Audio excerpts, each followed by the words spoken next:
una sobreexcitación, lo cual no sería beneficioso para las neuronas. Entonces, ¿qué pasa? El glutamato va a ser degradado por una enzima que es la glutamina sintasa. La glutamina sintasa permite que pase de glutamato a glutamina. La glutamina es un aminoácido, es una molécula inerte que no tiene acción, ¿sí?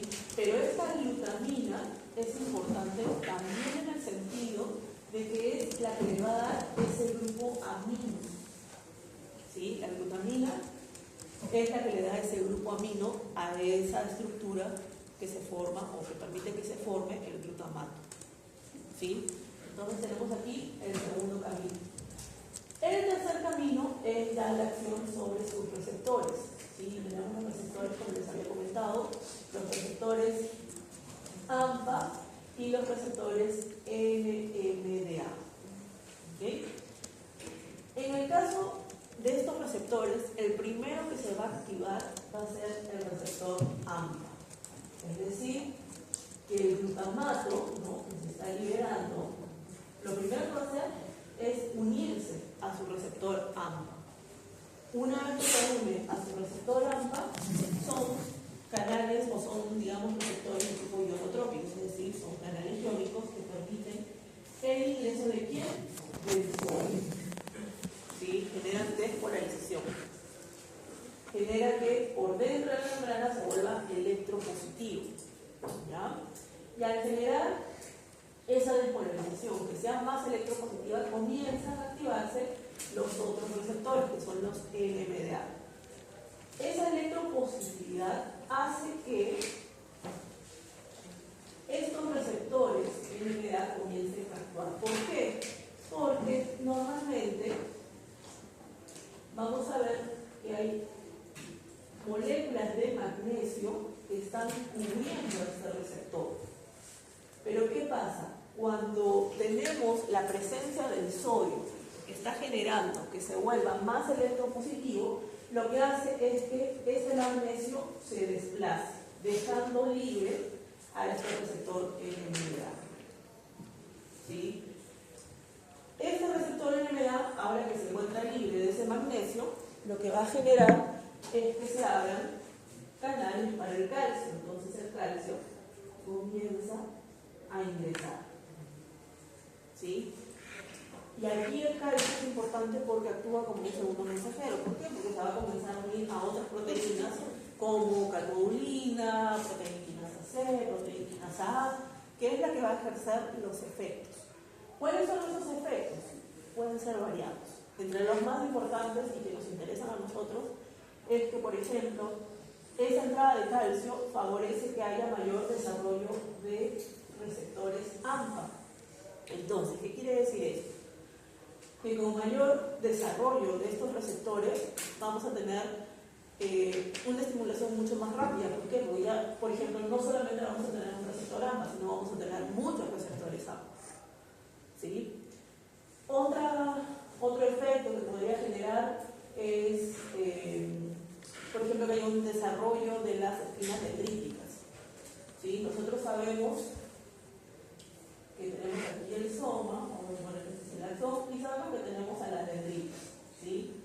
Ese aumento de calcio va a generar que haya mayor desarrollo de espinas dendríticas. ¿Qué significa esto?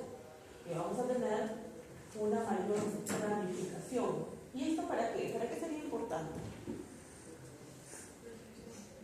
Para poder recibir, para poder captar mayor cantidad de señales, es decir, vamos a tener mayor sitio de unión para que se den estas sinapsis, ¿sí? Entonces, esa es la característica de este neurotransmisor, que es el glutamato, que como les dije es excitatorio.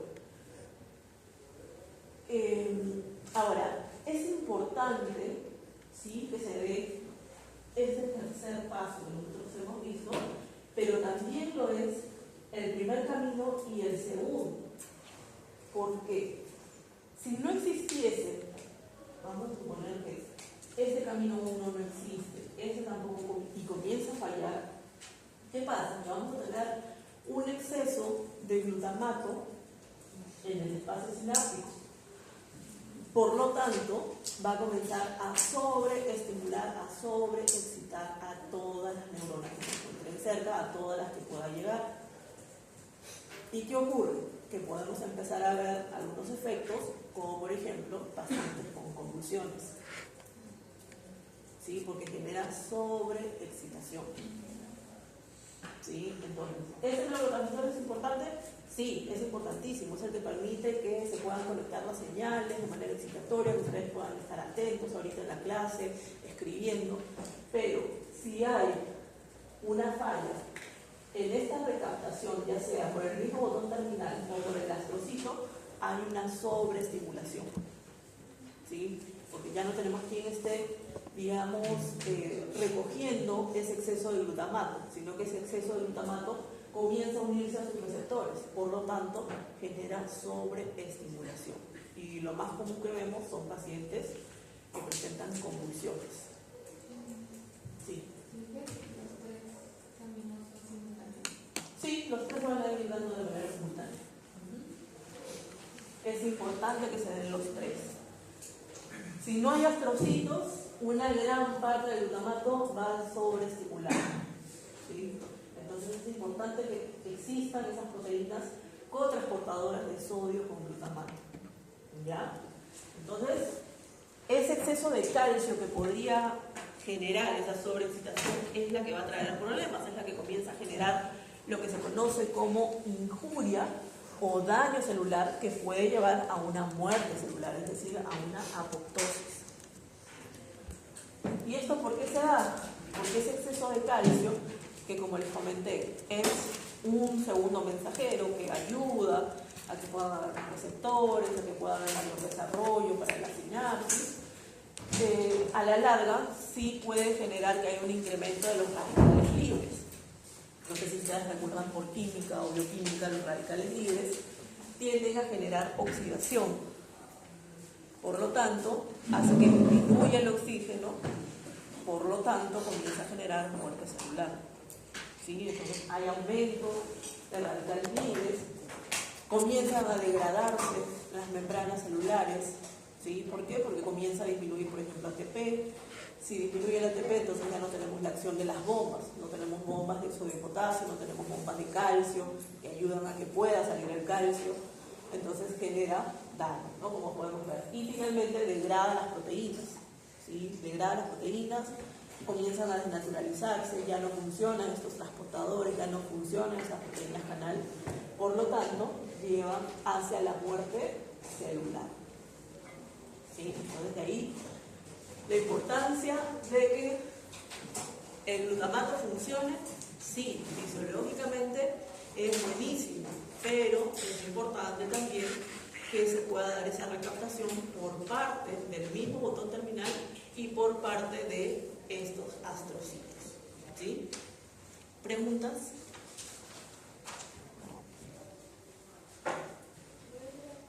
¿Sí?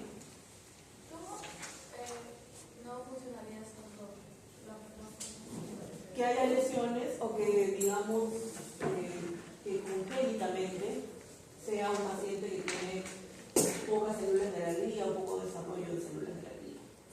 ¿Sí? Pero en nuestro caso muchas veces lo vemos ya sea congénito o por lesión. ¿Sí? Un golpe. Sí. Muy bien. Sí. ¿Cuál era el receptor el canal que permitía que entrara el glutamato? Es un cotransportador de sodio con... Sí. Sí, es un cotransporte. Como, bueno, no sé si se habrán fijado, pero ya subí las notas de la elaboración diagnóstica. ¿Sí? Es importante que lean transporte a través de las membranas.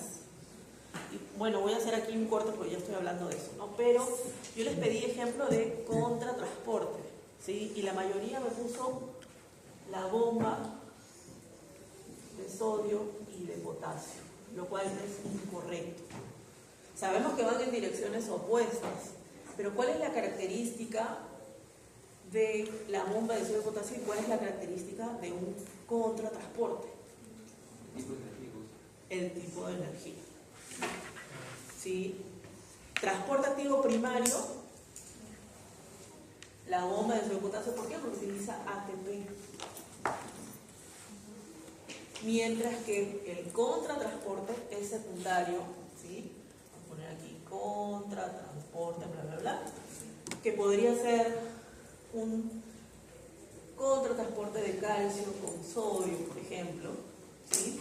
Que en este caso no utiliza ATP, sino que utiliza la energía almacenada, la gradiente electrolítica, generada ¿por quién? Por el sodio. Pero ¿cómo se almacena esa energía en el sodio? Por parte de esta bomba de sodio y potasio. Entonces quiere decir que para que exista un transporte activo secundario de contratransporte o de cotransporte, necesita sí o sí de un transporte activo primario. ¿Por qué? Porque ese es el que le va a dar ese gradiente eléctrico a este ion para permitir que ayude a que pueda salir el calcio y que ingrese el sodio. ¿Sí? Entonces, siempre el transporte activo secundario, la energía no es el ATP. Recuerden eso, porque he visto muchos que han respondido, ¿no? Que el contratransporte vendría a ser una bomba de sodio y potasio. Sí, como vuelvo a repetir, sí hemos visto que uno entra, otro sale, pero utiliza ATP, mientras que el contratransporte no utiliza ATP. ¿Sí? Entonces, ojo con eso. Por eso vuelvo a hacer hincapié en que repasen, ¿sí? Repasen el tipo de transporte porque lo vamos a seguir viendo. ¿Se dan cuenta? ¿No? Aquí en los receptores, en la recaptación, estamos hablando a través de transporte. ¿Sí? Pasamos al siguiente neurotransmisor. Ese neurotransmisor se denomina GABA, que es el ácido gamma-aminobutírico. GABA, simplemente GABA, nosotros lo manejamos así, ¿sí? Es un neurotransmisor inhibitorio, ¿sí? A nivel del sistema nervioso central. Glutamato excitatorio, GABA inhibitorio, ¿sí? Ahora, aquí lo que vamos a ver es que va a generar potenciales postsinápticos de tipo inhibitorio, justamente porque genera inhibición, ¿sí? Y algo importante a tener en cuenta es que GABA se forma a partir del glutamato,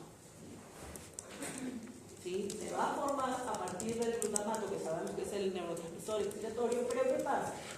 Que aquí vamos a tener acción enzimática que va a hacer que se descarboxile, es decir, va a perder una de sus cadenas de carbono, ¿sí? Y al descarboxilarse se convierte en GABA. GABA se almacena en las vesículas. Sabemos que tiene que haber un potencial de acción que hace que los canales de calcio dependientes de voltaje se abran, ingresa el calcio, lo cual permite que la vesícula pueda desplazarse con las proteínas del grupo SNAP y se libera por exocitosis, ¿sí? Y aquí también vamos a ver que va a seguir tres caminos. El primero es la recaptación por parte del botón terminal, ¿sí? Y aquí vamos a tener unos transportadores o cotransportadores de GABA con sodio, denominados GAT, ¿sí? O simplemente transportadores de sodio y GABA, nada más. Ambos ingresan, ¿no? GABA volverá a almacenarse en las vesículas y el sodio saldrá por medio de la bomba de sodio y potasio, porque sabemos que tiene que salir, ¿sí? Siempre está más concentrado por fuera. Ahora, el segundo camino es que vamos a tener también a los astrocitos que van a brindar ese sostén, ese apoyo a estas neuronas. Por lo tanto, GABA va a ser recaptado por el astrocito a través de un cotransporte con el sodio, ¿sí? GABA, tenemos aquí. Ahora, ¿qué pasa con GABA? GABA va a comenzar a reducirse, va a comenzar a oxidarse, va a formar succinato. Al formar succinato sabemos que va a entrar en ese ciclo de Krebs, ¿sí? Va a formar el alfa-cetoglutarato nuevamente, el ciclo sigue girando y sabemos que el alfa-cetoglutarato es importante para formar glutamato, entonces se forma el glutamato dentro del astrocito. Ojo, no puede quedar como glutamato, ya sabemos por qué, porque este glutamato podría simplemente salir, fácilmente salir, y comenzar a estimular a las neuronas. Entonces, ¿qué tiene que pasar? Tiene que convertirse en glutamina, ¿sí? A través de una enzima. ¿Cómo se llamaba la enzima? Glutamina sintasa. Glutamina sintasa, ¿sí? Entonces se convierte en glutamina, y ya sabemos que la glutamina es una molécula inerte, ¿no? Es un aminoácido que va a contribuir nuevamente a formar glutamato porque le da ese grupo amino, y nuevamente comienza el ciclo. Tercer camino. El tercer camino es la acción sobre sus receptores. En este caso, GABA tiene, algunos libros dicen que tiene 2 receptores, hay otros que dicen que tienen 3 receptores, ¿sí? GABA A, GABA B y GABA C. Lo que se ha visto en los últimos estudios es que los GABA C son los mismos que GABA A, o sea, por lo visto mientras los estudiaban se confundieron o qué sé yo, y en realidad en la mayoría de libros van a encontrar que tiene 2 tipos de receptores, ¿sí? GABA A y GABA B. ¿Cómo actúa GABA A? Cuando GABA se une a su receptor, GABA A, que es un receptor ionotrópico, hace que se abran canales de cloro. Entonces el cloro comienza a ingresar, lo cual va a generar que el interior sea más electronegativo. Entonces va a generar potenciales posinápticos de tipo inhibitorios. ¿Ok? ¿Por qué es importante este neurotransmisor inhibitorio? Porque es el que va a estar regulando a estas neuronas que a lo mejor en un primer momento estuvieron siendo activadas por el glutamato, pero luego tiene que haber una regulación, o sea, no pueden estar sobreexcitadas, ya sabemos por qué, porque si no genera muerte celular. Entonces necesitamos a alguien que lo controle, ¿sí? Y en ese caso vendría a ser GABA, ¿ya? Ahora, en el caso de los receptores GABA B, y ojo con esto, ¿sí? Ojo con esto, que en el caso del glutamato nosotros vimos que hay 2 tipos de receptores en la misma neurona y se activa uno y luego se activa el otro, ¿sí? En este caso, no. En algunas neuronas encontraremos GABA A y en otras encontraremos GABA B. ¿Okay? En el caso de GABA B, aquí ya vemos que es un receptor ya no ionotrópico, sino metabotrópico. Quiere decir que está acoplado a proteína G. Si genera inhibición, ¿qué tipo de proteína G sería? GI. ¿Sí? Está acoplado a una proteína GI. Que por esa señalización a nivel intracelular, ¿qué es lo que ocurriría? ¿Qué pasaría aquí? ¿Cómo? ¿Ya? ¿Qué más?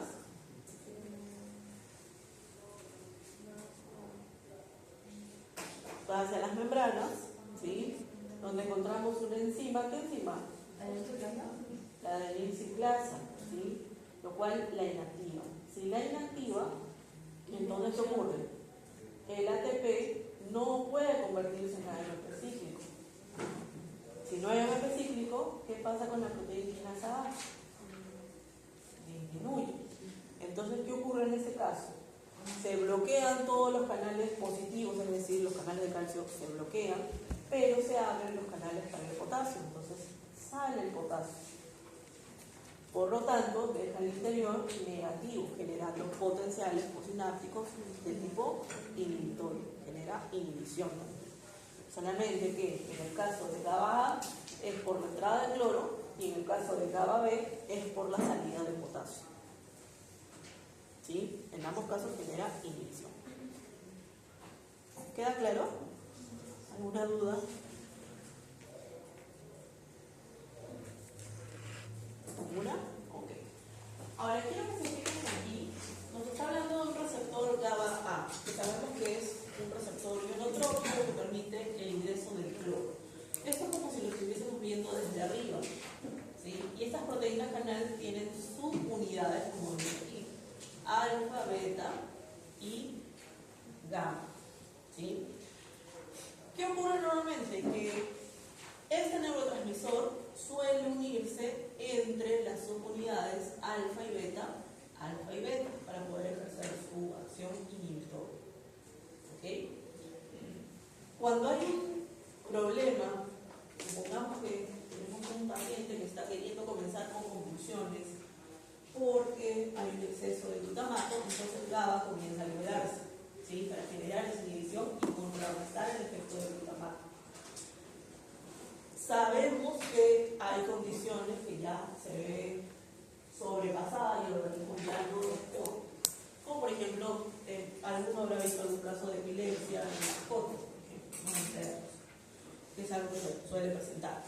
Entonces, en ese caso, nosotros tenemos que apoyar con fármacos, ¿no? ¿Y cómo es que actúan estos fármacos? Por un lado, tenemos las benzodiazepinas, ¿sí? Las benzodiazepinas. Solemos utilizar el diazepam. El diazepam, una vez que se administra por vía intramuscular, se puede administrar por vía endovenosa, se puede administrar incluso por vía intrarrectal, teniendo buenos resultados en un paciente que llega al consultorio, por ejemplo, con convulsiones. Esas benzodiazepinas se van a unir a estos receptores GABA-A y lo hacen entre las subunidades alfa y gamma. ¿Sí? Gamma. Es ahí donde se van a unir y van a potenciar la acción de GABA. ¿Por qué? Porque las benzodiazepinas, cuando se unen a estos receptores entre estas subunidades, lo que hacen es que estos canales se abran durante más tiempo, que permanezcan abiertos durante más tiempo. ¿Sí? Se unen a las subunidades que, perdón, Alfa y gamma, ¿sí? Hace que se abran por más tiempo.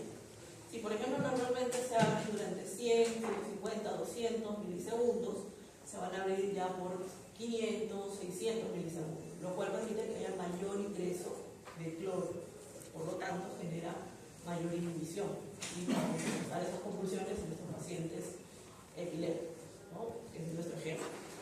Luego tenemos otro tipo de fármacos que son los barbitúricos.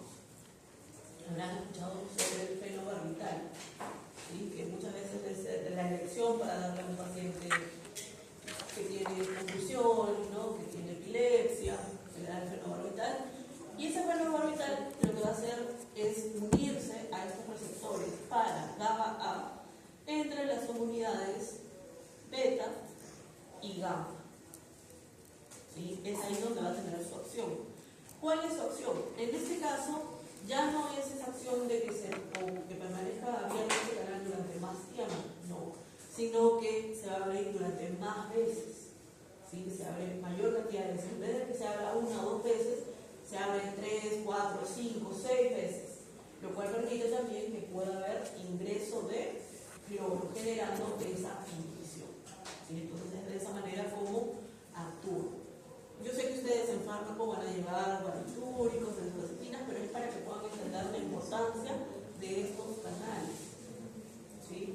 Igual, más adelante, cuando ustedes comiencen a medicar a sus pacientes, en algunos casos del prospecto dice que inhiben los canales de GABA, entonces van a tener posiblemente como situaciones adversas pacientes que tienen sobreexcitación, por ejemplo, ¿no? Entonces, si ustedes no entienden eso, se les va a complicar, ¿sí? Van a tener efectos no deseados en sus pacientes. Por eso insistimos con eso, ¿no? Con la fisiología y también en farmacología, ¿okay? Preguntas.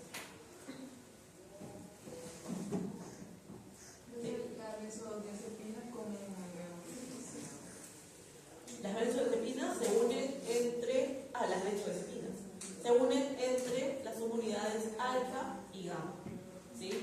Y lo que hacen es que el canal se abra durante más tiempo, permanezca abierto más tiempo. ¿Para qué? Para que el cloro pueda ingresar y pueda generar esa inhibición. ¿Ya? Uno se abre durante más tiempo con las benzodiazepinas y con los barbitúricos se abre más veces. Sí.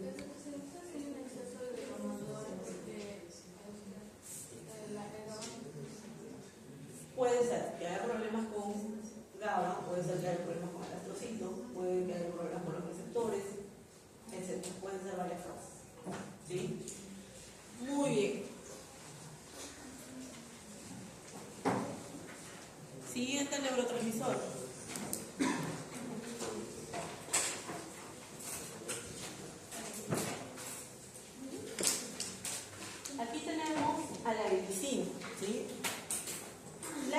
acetilcolina es un neurotransmisor de tipo inhibitorio, ¿sí?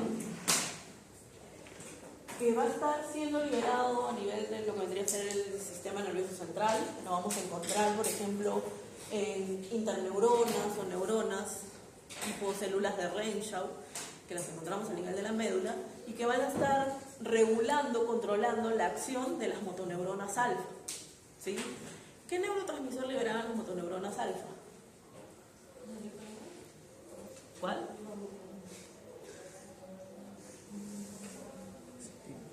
¿Qué neurotransmisor liberaban las motoneuronas alfa?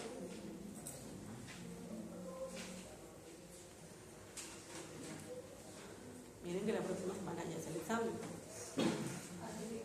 Acetilcolina. Sí, liberan acetilcolina, sabemos que son importantes para la contracción de los músculos. Entonces, las células de Renshaw que liberan esta glicina ejercen regulación, ¿sí? Ejercen control sobre estas motoneuronas, sobre su acción, ¿sí? Entonces, aquí lo que vamos a ver es que la glicina se va a sintetizar a partir de un aminoácido que es la serina, ¿sí? A partir de la serina se forma la glicina, se almacena en las vesículas. Ya sabemos que luego de que se almacena en las vesículas tiene que liberarse por exocitosis. Entonces ya sabemos potencial de acción, entrada de calcio, acción de las proteínas del grupo SNAP, se fusiona y se libera por exocitosis la glicina, ¿sí? Y se une a sus receptores de glicina, que son receptores de tipo ionotrópicos, son simplemente canales. Y de hecho son canales de cloro, tengan en cuenta que es un neurotransmisor de tipo inhibitorio. Entonces, una vez que la glicina se une a su receptor, se abre el canal de cloro, ingresa el cloro, generando potenciales posinápticos de tipo inhibitorios. ¿Okay? Ahora, hay una especie de fármaco que se conoce como la estricnina. ¿Sí? La estricnina es un veneno en muchas ocasiones. De hecho, años atrás se utilizaba para sacrificar perros, para las perreras. Se utilizaba la estricnina, pero afortunadamente se dejó de utilizar porque es un poco cruento, ¿no? Desde nuestro punto de vista es algo cruento. ¿Por qué? Porque tiende a generar parálisis de los músculos, ¿sí? Por lo tanto, imagínense un perro que está agonizando con los músculos respiratorios ahí, que no puede respirar ahogándose. Eso puede durar varios minutos, ¿no? Entonces es un poco cruel. Afortunadamente ya no se utiliza, al menos creo que ya no se utiliza en ningún lugar. Pero ¿qué pasa? Que esa estricnina lo que hace es unirse a los sitios de unión de la glicina. Por lo tanto, entre la estricnina y la glicina tiende a ganar la estricnina. Entonces la glicina se ve opacada, ¿sí? Entonces la estricnina se une a ese receptor, el cual lo bloquea. Por lo tanto, ¿qué pasa con las motoneuronas alfa? ¿Tendrán control? ¿Tendrán regulación? No. ¿Qué pasa con la acetilcolina? Comienza a liberarse en gran cantidad, ¿sí? Se libera en gran cantidad. Por lo tanto, comenzamos a ver que hay una hiperreflexia, que los músculos están rígidos, ¿no? Por ese exceso de acetilcolina. Y vean aquí cómo estas interneuronas, ¿no?, inhibidoras que comienzan a liberar a la glicina van a regular a esa motoneurona alfa. Que sabemos que libera acetilcolina, va a generar la contracción del músculo, pero necesita que haya una regulación. De esa manera la regula. Y vean cómo es una cadena, porque estas motoneuronas también pueden, digamos, excitar a estas neuronas inhibitorias. ¿Para qué? Para que liberen glicina, ¿no? Es como si fuese una cadena que va a permitir que se dé esa regulación, ¿no? Y lo que ocurre aquí, maximizándolo, es vean, la glicina se une a su receptor, ingresa el cloro, genera inhibición, ¿sí? Porque hace que se vuelva más electronegativo. Por lo tanto, regula, está inhibiendo la motoneurona alfa, por lo tanto, no vamos a tener contracción. Entonces, esa es la importancia de este neurotransmisor. ¿Sí? ¿Preguntas?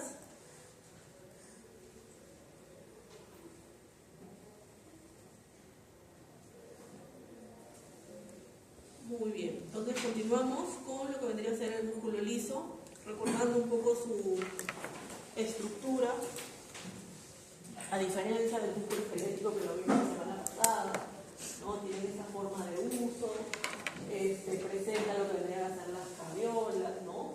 Y una característica importante en este tipo de músculo, no en todo, ojo, pero sí en gran parte, es que presentan sinapsis de tipo eléctrica, ¿sí? Como vamos a ver aquí en un momento. Vean aquí.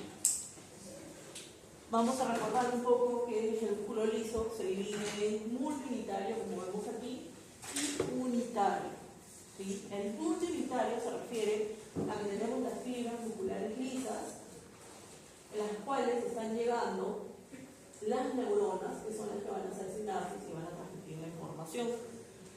A diferencia del unitario, que vean aquí, es el correspondiente a lo que vendrían a ser las vísceras, ¿no?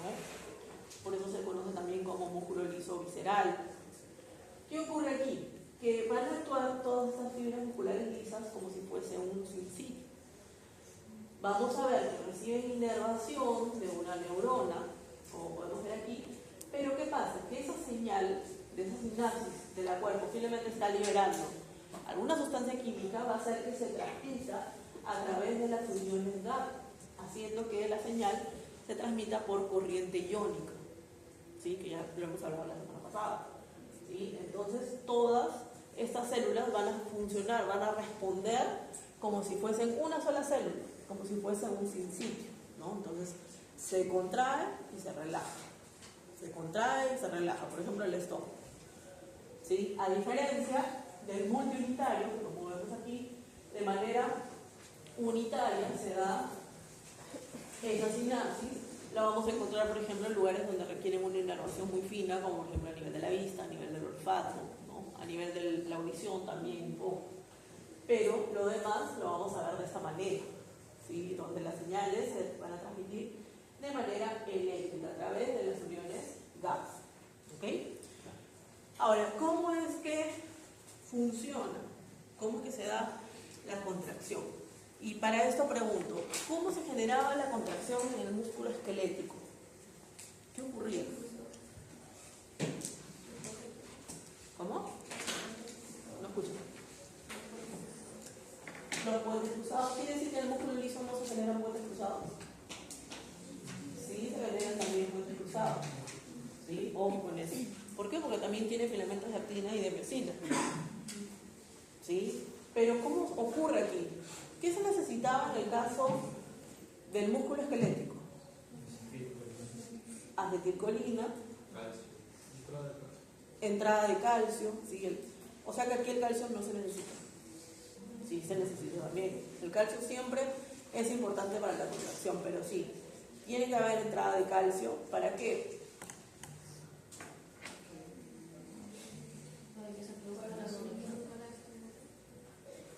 A ver, me dicen entrada de calcio. ¿Entrada de calcio en dónde? ¿En la neurona o en el músculo esquelético? Entonces en el músculo esquelético tiene que ser que va a haber salida de calcio, ojo con el juego de palabras, desde el retículo sarcoplásmico, ¿sí? Para que se pueda dar la contracción, se pueda dar estos puentes cruzados.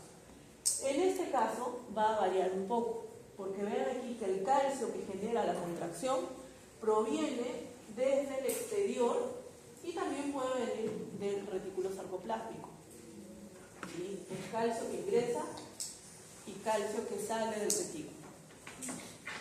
¿Okay? El calcio se va a unir a una proteína que es la calmodulina y va a formar un complejo conocido como calcio-calmodulina. Una vez que se unen, que se formó ese complejo, lo que va a hacer es activar a la quinasa de la cadena ligera de la miosina, ¿sí? Que es esta de aquí, activa a la cadena ligera de las cabezas de miosina. Por lo tanto, esto va a ser determinante para que se pueda generar el puente cruzado. ¿Por qué? Porque va a comenzar a activar a las cabezas de miocina. Y cuando activa las cabezas de miocina, se une a los sitios activos de la actina, ¿no? Y aquí vemos una gran diferencia con el músculo esquelético. ¿Qué pasaba con el calcio en el músculo esquelético? Se unía a la troponina C, la tropomioxina se desplazaba, dejando libre los sitios activos de la actina, y ahí recién las cabezas de miocina se unían. En este caso no. Aquí es importante que el calcio se una a la calmodulina para activar las cadenas ligeras de las cabezas de miocina. ¿Para qué? Para activar a esas miocinas, a esas cabezas de miocina, y finalmente se puedan unir a la actina. ¿Sí? Entonces aquí tenemos una diferencia. Les recomiendo que sigan aquí estos puntos, porque aquí está todo lo que les he dicho, está aquí. ¿Sí? Si está aquí no es gratis. Ahora, luego de la contracción tiene que haber relajación. ¿Sí? ¿Cómo se relaja el músculo? El calcio, ustedes ya saben que tiene que desaparecer. ¿Sí? Entonces, ¿qué ocurre aquí? Que comienza a tener acción una enzima, que es la miocina ATPasa, que comienza a liberar fosfato de estas cabezas de miocina. Por lo tanto, comienza a romperse ese complejo de calcio-calmodulina, ¿sí? Se separa. La calmodulina seguirá en el interior de las células, pero el calcio tiene que desaparecer, como ya sabemos. ¿Cómo desaparece? Uno, yendo hacia el retículo sarcoplásmico, ¿sí? A través de las bombas de calcio. Otro camino es que encontramos bombas de calcio a nivel de las membranas, entonces va a ser bombeado el calcio hacia el exterior. ¿Sí? Y el tercer camino es que va a pasar hacia el exterior gracias a un contratransporte de calcio y sodio.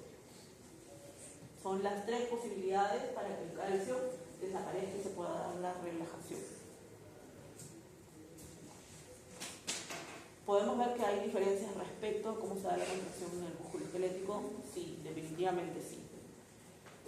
Y algo importante a tener en cuenta, esto se lo doy como tip para que no se confundan, y es que bombas de calcio a nivel del músculo esquelético solamente lo encontramos a nivel del retículo sarcoplásmico, a diferencia del músculo liso, que encontramos también bombas de calcio a nivel de las membranas, aparte de los intercambiadores.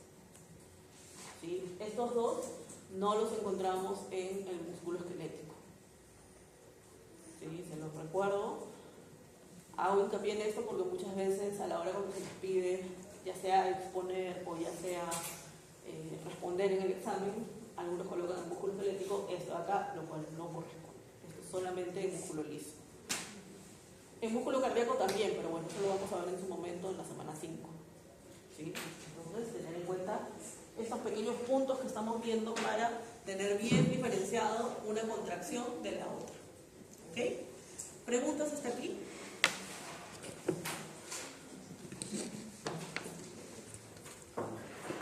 ¿Ninguna? Bueno, entonces vamos a dar un receso. ¿Sí? Les dejo aquí. ¿Quieren mirar mis delegados? Me acuerdo de la señorita. ¿Sí? 10, 15 minutos. Empezamos con nuestra clase del día de hoy.